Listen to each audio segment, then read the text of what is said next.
My strange hiking encounter. Last year I was hiking in Shenandoah, Virginia. It was a planned 2-day hiking trip, myself and 2 friends. Late into the first day one of my friends grew ill and decided to turn back. The second friend joined him, just in case it got worse. They told me to go on, and seeing as I had been looking forward to the trip, I did. As evening approached I came upon a clearing in the forest. On a table, surrounded by tools and several cans of spray paint, was an elaborate dollhouse. It was large, perhaps 3 feet tall. Its walls and windows were open, as if it had just been built and was drying. That lingering smell of spray paint still hung in the air around it. On the back of the house a photo had been affixed. It was a family picture, old, perhaps taken in the 80s. Everyone in the picture looked very uncomfortable, like they didn't want to be taking the picture, or were forced to.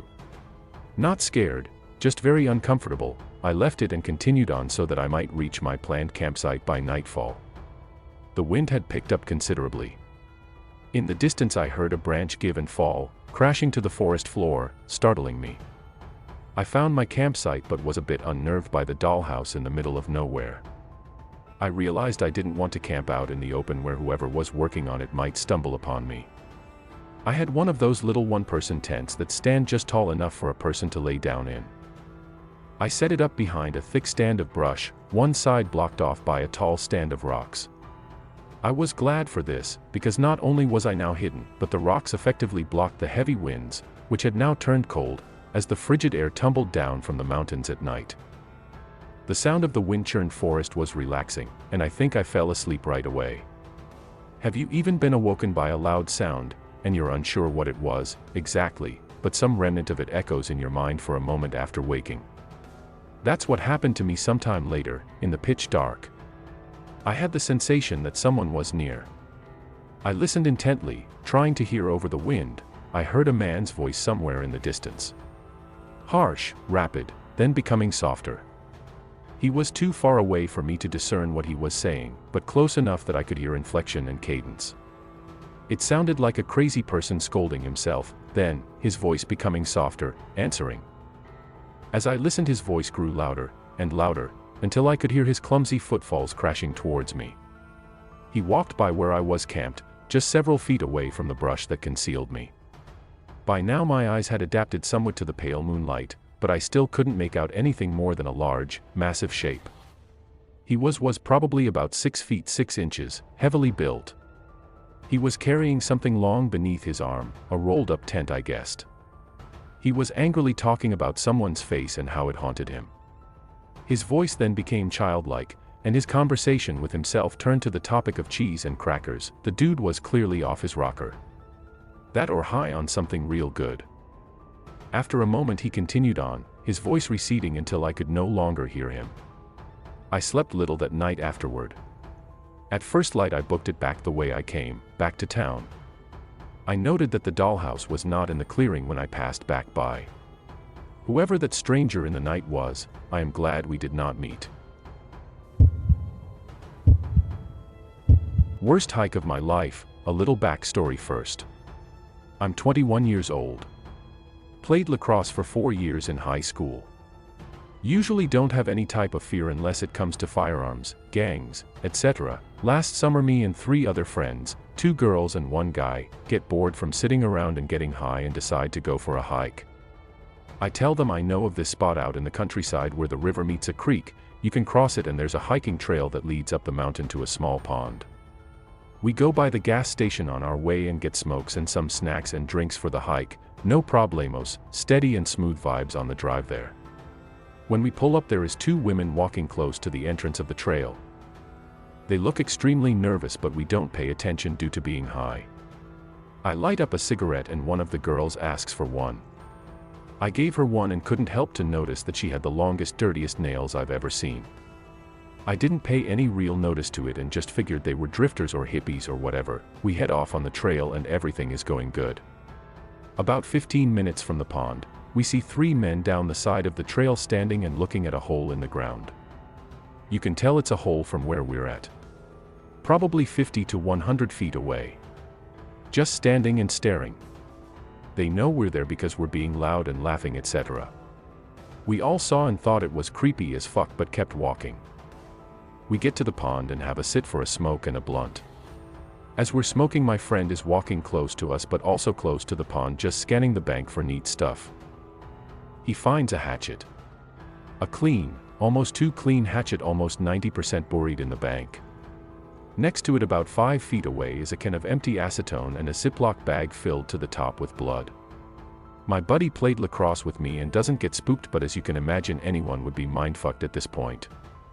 He comes over without saying anything at first and just sits down. After we get done smoking, he's like, "Hey guys, come look at this." Shows us the hatchet, acetone, and bag of blood. The girls turn away and get really freaked out. One of the girls threw up. I take my shirt off and use it to pick the hatchet up in case it's like a murder weapon. Fingerprints, etc. But it's completely clean. I'm assuming it's what the acetone was for. The buddy didn't notice, but on the bag of blood there was number 19 written in Sharpie on the bag. I get freaked out and suggest that we just leave it alone and leave. On our way back to the trail, I see one of the men that we saw earlier coming out of the brush a couple feet to the side of the trail. He looks frantic and is sweating heavily. I say what's up to him, just trying to come off non-hostile.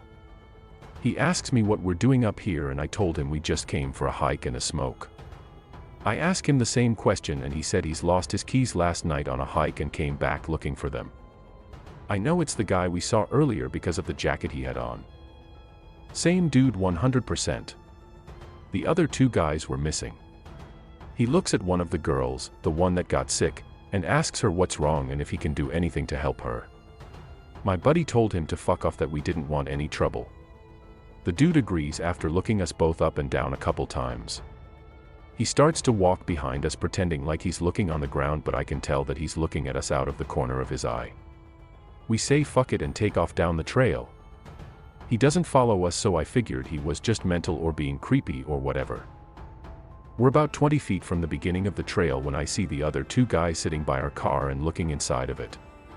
I tell the girls to wait by a bench and me and my buddy walk up to them and ask what's going on. They both look at us with the most evil fucking eyes I've ever seen. The smaller of the 2 guys starts to walk towards my buddy with a smile on his face and asks how he'd like to see his 2 little friends over there get fucked by some real men. I know it's fucked up, but as soon as he finishes his sentence I cold cocked him in the jaw. He wasn't even looking nor talking to me, but I just had this feeling. The guy that was still up against the car started to reach for something in his pocket and my buddy took his feet out from under him and slammed him to the ground. Just about the same time that I hear the girls scream. I look back and sure enough, the fucker in the jacket is about 6 feet from the bench. They unlock the car and run over to us and get in. The smaller dude is still on the ground and the other guy is getting his shit rocked by my buddy. The dude in the jacket comes up to me and hits me. I'm kinda shook or whatever, but I tackled him and started wailing on him. My buddy comes up and kicks him hard as fuck, like I'm pretty sure he broke something in the dude's face when he kicked him, because dude's head just tilted to the side and his eyes closed. We got up and left. None of us say anything about it. On the way home 3 days later, one of the girls calls me up and says that 2 kids from our local elementary school had gone missing the same day this happened. They lived within 4 miles of the hiking spot. We all agreed that if we went to the police then something would be turned around on us. Not sure if this is creepy to you guys or just a hero story. But I was freaked the fuck out. If I hadn't have hit the first guy and the dude would have got to the girls, who knows what would have happened. Creepy men on the hiking trail. This isn't something that happened to me, but something that happened to my best friend. This happened only a few weeks ago. Here's a little background. My best friend walks her dog all the time on the trail. It's trail and public park. It's popular and a lot of people go there. She pulled into the parking lot and got her dog out of the car without an issue. As she was walking over to the trail, she noticed a man standing a little back in the woods staring at her. He was standing right by the entrance to the trail. She said he was a man in his mid-20s. She told me she thought he had a dog and the dog was going to the bathroom. As she got closer, she realized he didn't have a dog. She was maybe 10 to 15 feet away from him and he still stared at her. He didn't say one thing to her. She felt uneasy and booked it back to her car. He followed her back to her car. She quickly got in and locked the doors. He started banging on her window. She couldn't make out much of what he said. She drove off and called the police. The police asked her if she spoke to the men and didn't seem to take it seriously at first. They finally said they would send somebody out to look. It scared the hell out of her. She went to a different trail to walk her dog. She hasn't seen him since, thank God. I hope he was caught because he could stalk another girl. Whoever the hell this creepy guy was. I hope you never meet my best friend ever again.